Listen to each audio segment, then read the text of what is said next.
வாழ்நாளில் எரும மாடு வயசாயிருக்க இந்த வயசு வரைக்கும் ஏதாவது பண்ணீங்களான்னு கேட்டேன்.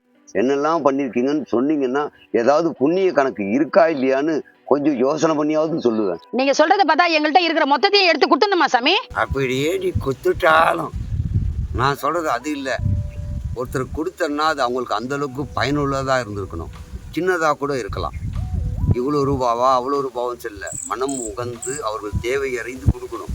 உதாரணத்துக்கு சொல்கிறேன், ஒரு குழம்பு வைக்கணும்னா இவ்வளோ மிளகாத்தூள் போடலாம், இவ்வளோ மஞ்சாத்தூள் போடலாம், இவ்வளோ மிளகு போடலாம், இவ்வளோ சீரகம் போடலாம்.